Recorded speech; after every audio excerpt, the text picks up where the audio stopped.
আমরা স্যালুট জানাই, তবে সংস্কারের নামে কোনো অপশক্তির দেয়া পরিকল্পনা সামনে আসলে আনা হলে আমরা আবার রাজপথে নামতে বাধ্য হব। কমিশনের দেয়া প্রস্তাব, সংবিধান সংশোধনের প্রস্তাবে বহুত্ববাদ, এই বহুত্ববাদ পরিভাষা, এই বহুত্ববাদ এটাকে আমরা ধর্মনিরপেক্ষ মতবাদের চেয়েও আরো ভয়ঙ্কর মনে করি। এই বহুত্ববাদকে প্রস্তাবিত সংশোধনী থেকে অবশ্যই বাদ দিতে হবে। এই বহুত্ববাদ পরিভাষা আমরা মেনে নেব না। পরিষ্কার কথা, দ্রব্যমূল্যের ঊর্ধ্বগতি রোধে অন্তর্বর্তী সরকারকে ব্যবস্থা নিতে হবে। যে সকল পণ্যের উপর ভ্যাট আরোপ করা হয়েছে প্রত্যাহার করতে হবে। ইবতেদায়ী মাদ্রাসার শিক্ষকেরা যে আন্দোলন করছে তাদের ন্যায্য দাবি দাওয়া মেনে নিতে হবে।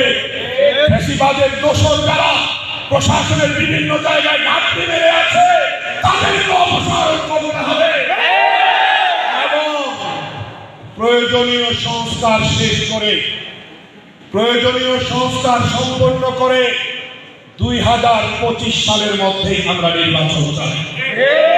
আমরা প্রয়োজনীয় সংস্কারও চাই। আমরা যৌক্তিক সময়সীমার মধ্যে অর্থাৎ 2025 সালের মধ্যে আমরা জাতীয় নির্বাচন চাই। আমি আমার দল জমিয়ত উলামায়ে ইসলাম বাংলাদেশ খুনিদের বিচার চাই। যদি বিচার না হয় তাহলে আবারও স্বৈরতন্ত্র উঁকি মারতে পারে। যদি বিচার না হয় আবারও ফ্যাসিবাদ মাফিয়াতন্ত্র মাথাচাড়া দিতে পারে। যদি বিচার না হয় তাহলে আবারও মানুষের জানমাল হুমকিতে পড়তে পারে।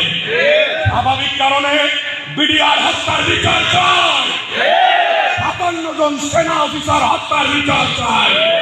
শাপলা চত্বরে নামাজরত, সেজদারত, জিকিররত ইমানদার মুসল্লিদেরকে যারা পাখির মতো গুলি করে হত্যা করেছে সেই হায়না, সেই জালিমদের খুনিদের বিচার চাই।